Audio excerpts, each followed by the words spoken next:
Hi everybody, it's Rob from Trinity Streetsville, and here at Trinity we're just a group of ordinary people and we're learning to follow Jesus in our own day. Hey, superheroes come with all sorts of different powers. They can fly, they can leap over tall buildings, they can lift cars if they wanted to. But what was Enoch's superpower? We're going to find out today that his power was walking. That's right, walking with God, which might not sound all that flashy, but as we're going to find out, it's one of the most important and most transformative things we could ever do. So stick around and let's learn more. Well, just about every single superhero has some kind of superpower. It might not be 100% true, but just about everyone does. Take, for example, here's Superman. When Superman wants to go somewhere, he doesn't walk, he doesn't take an Uber, he doesn't take the bus. He can fly, right? He can soar over cities, he can fly over top of mountaintops. His superpower, one of his superpowers is flying. Or how about the Flash? Right? His superpower is speed, right? The Flash could, run a marathon, clean his whole house, binge watch a Netflix series, all before you finish tying your shoelaces. His superpower is speed. And then, of course, what about the Incredible Hulk? Superpower, obviously, has got to be strength. He could lift a car. He could lift a tank. He could lift this whole building if he wanted. That's his superpower, strength, right? Lifting. There's all sorts of different superpowers in the comic book universe, in the Marvel universe. I came across one that might be a little more obscure, but this is Squirrel Girl. Squirrel Girl. And believe it or not, she has a superpower, and her superpower is summoning squirrels. So she just does this and then squirrels come running to her. She has the ability to talk to squirrels and speak to squirrels. And actually, she has a utility belt that she wears that contains little pouches that she puts nuts and stuff in there to feed her squirrel friends. It's true. You should look her up. Squirrel Girl. So you've got all of these different superpowers. You've got flying, you've got running, you've got lifting, you've got summoning squirrels. And then, of course, we come to Enoch. Enoch is the hero that we are looking at today. And what is Enoch's superpower? Well, wait for it. It is walking. Enoch's superpower, the thing that he is known for, is walking. Not flying, not jumping, not lifting, but walking with God. And while that may sound kind of like, that doesn't sound very much like a power, or doesn't make him into a hero, we're going to find out that actually walking with God is one of the most transformative and powerful things that a person can do. In fact, it may just be the greatest superpower of them all. So this January, we began a brand new teaching series, which we called Heroes of Faith. And really all we're doing in this series is we're just looking at one chapter of one book in the Bible. The chapter is chapter 11 of the book of Hebrews. And in chapter 11 of the book of Hebrews, the author, and we actually don't even know who the author is, the author makes the case that the real heroes in our world, the real heroes, are those who live their lives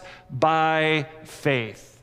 And so you've got people like Moses and his amazing leadership by faith. You've got people like Noah and his amazing obedience by faith. You've got people like Rahab and her amazing courage exercised by faith. He tells all these stories. And then you've got, of course, the story of Enoch and his amazing ability to walk,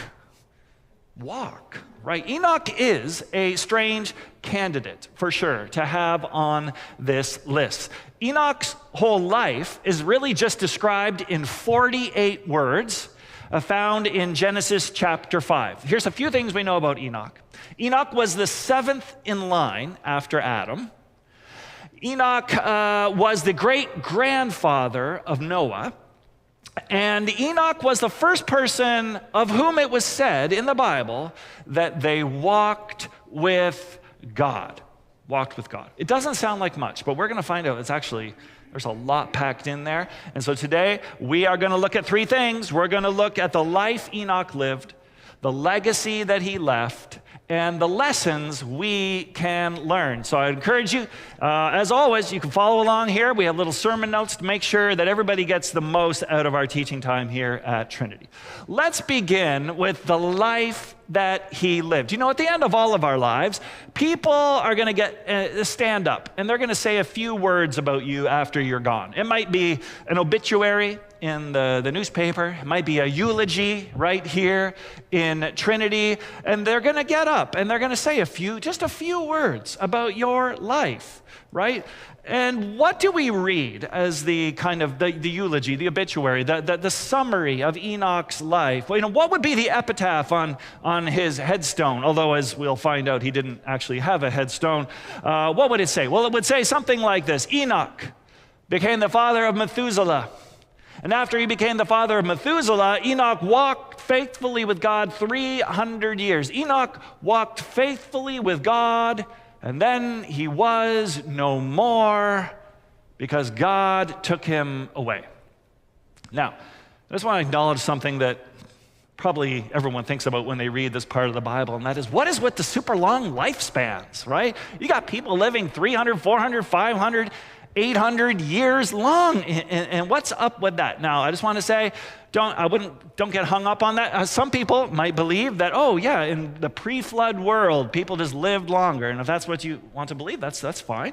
I think scholars have a couple other theories. One is that those numbers actually have a numerological significance. There's a code, there was a meaning, there was a lot of symbolism in numbers in the ancient world, and so maybe there was some symbolism that we don't know what it means anymore, but to the original audience, they knew exactly what that age and what those numbers meant. The other is that in actually a lot of ancient genealogies, not just the Bible, but in a lot of ancient genealogies, people were given these huge lifespans, but it was mostly as a way just to honor them and to signify that these were really, really great ancestors, and we want to signify that by giving them this enormous lifespan. Hey, whatever you think, I would encourage you, actually this week at your life group, talk it through. What's up with those long lifespans? But let's kind of move past that, and let's just notice the simplicity here of Enoch's testimony. He walked with God. Sometimes, the church is guilty of doing this sometimes. Sometimes we put a lot of emphasis on people who have great, amazing testimonies. They did wonderful, wonderful things and came to God. You know, I was in prison and I had an awakening and came to God. I was a billionaire, but my life was going nowhere, and then I found God and followed Jesus. Or I was sick, or I was dying, or I died. I actually died, and I met God, and I came back to life, and now I live my life for God and for Jesus. You know, when we give the microphone to those people, those stories are amazing, and we love to hear them. But when we give the microphone to Enoch, his story is basically, yeah, I'm Enoch, and I walked with God. Oh, tell us a little more, Enoch. No, that's just about it. I walked with God. Hi, everybody. Well, let's hear it for Enoch. Yay, yay, right? But it doesn't sound very impressive of a testimony. But let's be honest, right? Some of us have a hard time walking with God for a full day. Some of us have a hard time walking with God for a week. Much less, look at Enoch. Enoch is remembered as someone who walked with God for 300 years. Wow. So what does it even mean to walk with God? That's a good question to ask at this point. We talked about this at our staff meeting earlier this week, and actually the staff had some good thoughts. They thought, well, listen, whenever you're walking with someone, it means that you're on the same path. Okay, that's true. And whenever you're walking with someone, it means you're heading in the same direction. Right? That's true. And when you're walking with someone, it usually means that you're going along at the same pace. You're going along at the same speed. Yeah. And that you're ultimately headed to the same destination. Like all those things we can discern from this idea of walking with God. There's a few more things we might want to notice. And that walking with God implies there's some movement happening here in one's relationship with God. Faith is this dynamic thing, right? It's not static. You're continually growing in your faith. You're continually changing. You're continually being transformed. Faith also requires some effort on our part, as does walking. It's not always easy. Walking and faith is a discipline. You go through some difficult times, some tough stretches in your walk with God. Walking is also relational because when you walk with someone, you're usually talking with someone. You're talking with them. You're in close proximity. It's an intimate thing to go walking with someone. Walking is also forward looking. We don't usually walk like this. We walk like this. We're facing into the future. We're leaving the past behind. And in our faith, we do look forward to where God is leading us. And we know that the past is in the past. And finally, walking takes time, right? Enoch walked with God. He didn't run with God. He walked with God, which means that to walk with God, you got to slow down your life enough to kind of walk in step with God. And that is something that our culture definitely struggles with a lot. So that is how Enoch would have walked with God, I presume. And that is also how we walk with God today. And now maybe you're beginning to see, oh, this doesn't actually sound so easy after all. Walking with God isn't so easy. It's not easy to walk with God. It was even harder for Enoch than for us, and here's why. Because we are told that in the culture that Enoch grew up in, the antediluvian pre-flood era, the world was a disaster. In fact, in Genesis chapter 6, we read that in Enoch's day, every thought and every inclination of everyone's heart was only evil all the time. Things were bad. Things were so bad that God was going to flood the earth and start all over again. But here's the thing. While the whole world was headed in one direction, Enoch made a decision to walk a different way. To walk with God when nobody else was walking with God. You cannot walk with God if you are concerned with following the crowd. I mean, most times, if you're going to walk with God, you have to go against the flow. And that's what Enoch did. He was surrounded by this corrupt and evil generation. He decided, no, now is the time. I'm going to take a stand, and I'm going to live differently. I'm going to think differently. I'm going to walk differently. And I wonder if, let's be honest now, if some of you are deeply aware you're in a crowd of people, and they are going in one direction, and you are just being sucked along with them. The world is going in one direction. You're just being sucked along with them 100%. And there is actually nothing noticeable about the way you live your life that would distinguish you from any other person in that crowd at this point in your life. And maybe now, you're aware, God is saying to you, now's the time.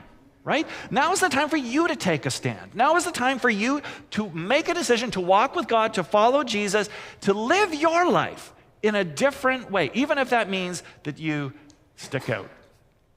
Now don't worry, because actually Enoch also, that was not the way I put it in there. But anyways, Enoch also didn't walk with God his whole life.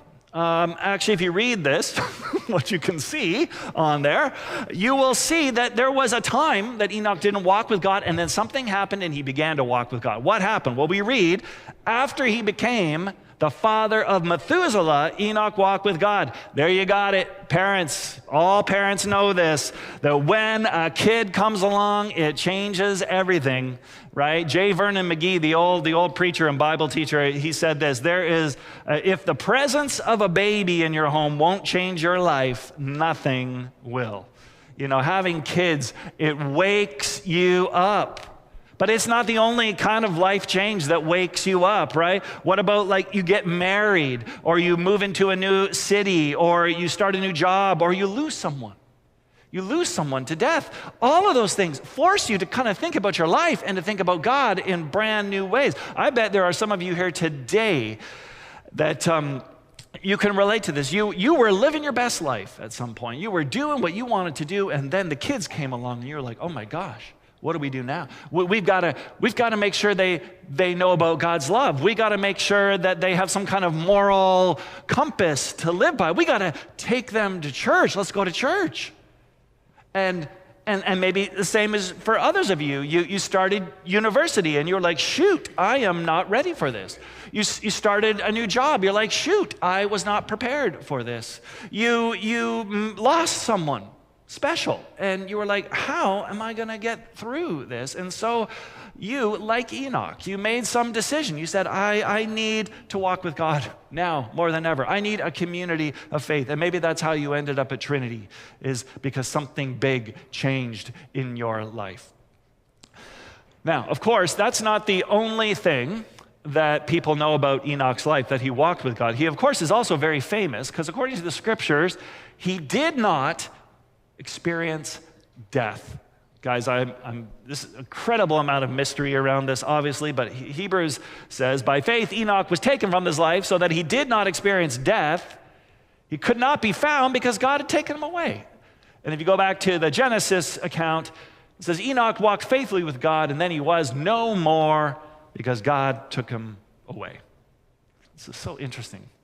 You know, Genesis 5 is sometimes called the "and he died" chapter, right? Because you read through Genesis 5, it says, this was so-and-so, he did this, and then he died. Then so-and-so came along, he did this, and then he died. And then he died, and then he died, and then he died, and he died, and he died. 9 or 10 times it keeps us saying, and he died, and he died, and he died. And of course, it's true, ever since Genesis chapter 3, when sin entered the world, human beings' life now has an end point. We all die, we all return to the dust, except for some reason, this guy, right? Enoch just disappeared and went straight to be with God. According to the Hebrews, you can see the Hebrews version, it says that he could not be found, which meant they must have sent out a search party or something looking for him, and they're like, where did Enoch go? I have no idea where he went. It appears that Enoch walked with God so closely that he just kept on walking right over death into God's presence. So as you can guess, this is a crazy part of the Bible. People have scratched their heads at this one for a long time. It actually gave rise to a whole bunch of legends about Enoch. In fact, centuries later, actually right in Jesus' time, there was a lot of interest in Enoch. Ooh, what about Enoch? Where did he go? And these legends began to develop about him, how he escaped death, and that how he journeyed through the 10 heavens, and that he had received visions from God's throne. And that one of the weirdest ones I came across is that Enoch later got transformed into an angel named Metatron. Metatron, it sounds, it's better than Squirrel Girl, I'm telling you, right? But Hebrews actually doesn't say any of that, right? It just says Enoch walked with God. He just kept on walking right into the presence of God. It made me think of this guy. Actually, didn't look like that at all. That was the AI-generated image of Dallas Willard. Dallas Willard was diagnosed with pancreatic cancer in 2012. And he said, quote, I think when I die, it might be some time until I know it. Because Willard often taught that eternal life is not something that starts when you die, but it's already underway in the present for those who are walking closely with God. And he believed, therefore, that if you walk closely with God, that the transition from this life to the next might not be jarring or abrupt or shocking. It may just feel seamless. And it might even take you a while to realize, oh, wait, yeah, I'm dead now, right? So that is the life that Enoch lived. It's a simple testimony. He walked with God. So now let's talk a little bit about the legacy that he left. Well, for Enoch, it wasn't just that he walked with God, but we also learned that he pleased God. We read that before he was taken, he was commended as one who pleased God. I would love that to be on my headstone one day, or when people stand up and talk about my life, to say, oh, Rob, yeah, he pleased God. Wouldn't you love that too? Wouldn't that be a great thing? Oh, this is a person who pleased God. But how do we please God? Well, the answer is we've already seen how to please God. We please God by walking with God. sometime around the 1st century, a bunch of Greek scholars got together and they said, we need to translate the Hebrew Old Testament into Greek. And so 70 of these scholars got together and they did the translation work to turn it into a Greek version of the Old Testament. That version of the Old Testament is nicknamed the Septuagint because Septuaginta means 70. And there were 70 scholars or 72 scholars who worked on this thing. Anyways, they had to make all these interpretive decisions. And when they came across the story of Enoch's life, where it said that, Enoch walked with God, that was the Hebrew version. In Greek, they said, well, let's just translate that into he pleased God, which means that for them, walking with God was actually the same thing as pleasing God. That's how you please God. You please God by walking with God. Now, other people were known as people who pleased God and walked with God. For example, after Enoch, Noah was said to have walked with God. Abraham was said to have walked before God. But before Enoch, there was very few instances of the word walk. But the very first use of walking with God came in the Garden of Eden. Right after Adam and Eve had sinned and they were hiding from God, right? We learned something amazing. That apparently God would regularly go for walks with Adam and Eve in the garden. Long walks every evening when the cool breeze would come. There they are, right? Every evening God would come along and say, hey, let's go take a walk.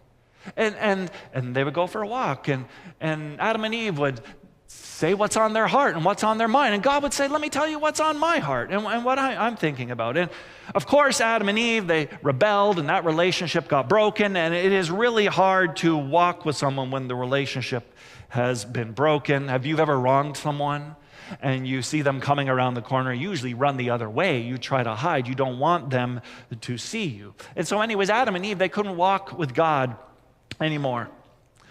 But was that the end of the story? No.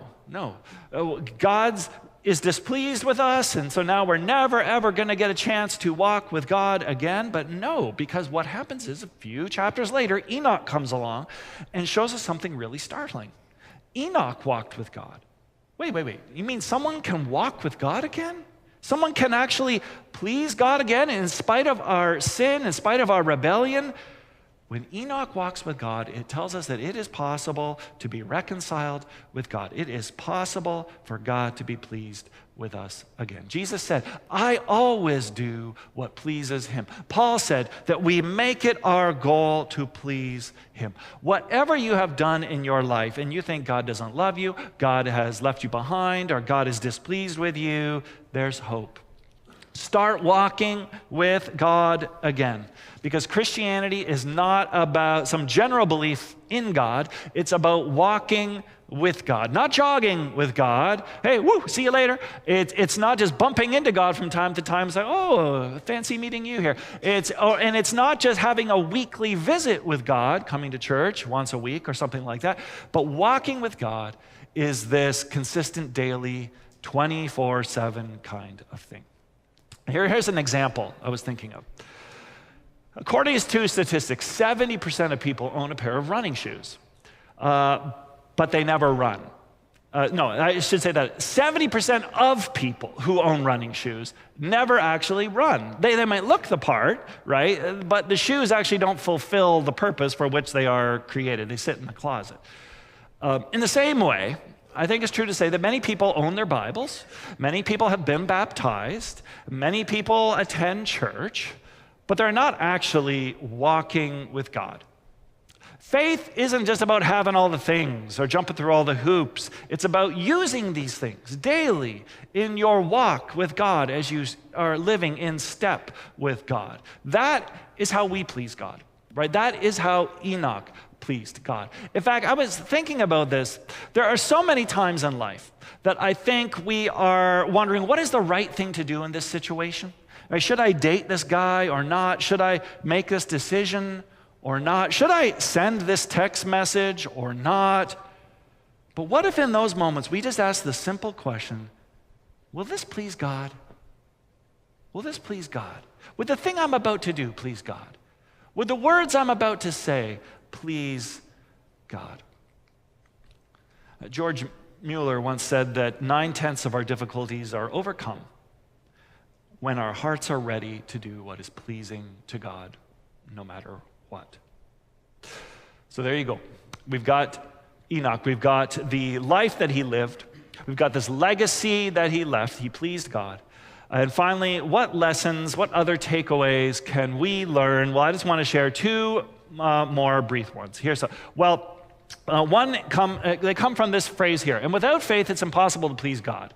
Because anyone who comes to him must first believe that he exists, and that he, second, rewards those who earnestly seek him. So, one lesson for us is that faith begins when we believe that God exists. It's impossible to walk with God if you don't believe he exists. It's impossible to please God if you don't believe God exists.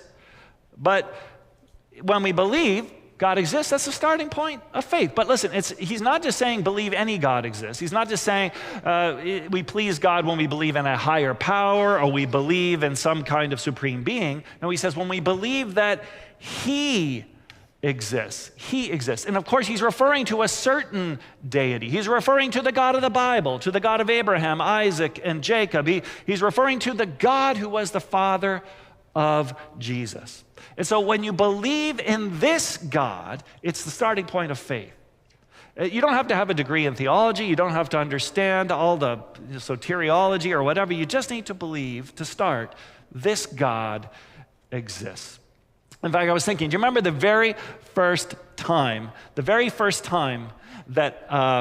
when Moses meets God, and God kind of gives Moses his name? He says, Moses, I am who I am, which could be just as easily translated, Moses, I am he who exists, right? So basically, I think what we're saying is we need to believe the one who exists. That is the starting point of faith. Lots of brilliant people in the world believe in a God, just not this God. Albert Einstein, for example. He believed in a God that was vastly superior to humankind, but not a God who was involved at all in human affairs, but believing in some unknown higher power like Einstein did. I suppose it's a starting point, but anyone who comes to God, walks with God, must believe in the God of the Bible, the one who exists. And then the second lesson is we have to believe that this God rewards us. According to Hebrews 11, must believe he rewards. The cosmic force can't reward you, right? A higher power can't reward you. Only someone who is personal can reward you. Many religions would say God is a punisher. Christianity says he is a rewarder, right? Many people think that God is distant and harsh, but when you walk with God, you come to see him as a rewarder, someone who blesses you and provides for you. If you don't like the idea, this idea from Hebrews 11 that God is a rewarder, just keep in mind what the reward is. Certainly the only reward in mind here is the reward of knowing God himself. Those who seek God are rewarded with a relationship with God, and that is the reward. The reward is knowing him, the joy and satisfaction that comes from knowing him. Jesus says, seek and you will find. Find what? You'll find an easy life, you'll find money, you'll find prosperity. Is that the reward? No, seek God and you will find God and you will realize that he is the reward. James as well invites us. He says, draw near to God and God will draw near to you. Walk with God, and God will walk with you. So the reward for seeking God is finding God and walking with God. Let's end with this. After surgery, one of the first things that doctors want to do is they want to get you up and walking. Okay? It might seem counterintuitive because your body's weak, but they know that walking promotes healing and gets your circulation going and prevents all sorts of complications. And it helps you grow and heal more quickly. It's essential. Walking is essential to life and health. The same is true spiritually. Walking with God isn't just some optional extra for the super spiritual. It's not something you just do when it's easy or convenient. It's essential for our spiritual health. It's how we grow stronger. It's how we stay connected to God. It's how we recover when life knocks us down. But just like in the hospital, the key to spiritual health is to get up and start moving. Are you walking with God this morning? Maybe your faith feels really, really weak, or life has knocked you down. But the answer is not just to stay where you are. The answer is to take that first step. Walking with God, you don't have to be perfect. It just requires movement. Remember, it just requires some kind of daily, intentional step to move toward Him, whether that's reading your Bible or praying or worshiping Him. Enoch's story, it reminds us that walking with God is not only possible, it's totally transformative. It's how we grow, it's how we heal, it's how we find our way into His presence. So wherever you are today, start walking. Walk with God and keep walking with Him until the day comes when you find yourself in His presence. Amen.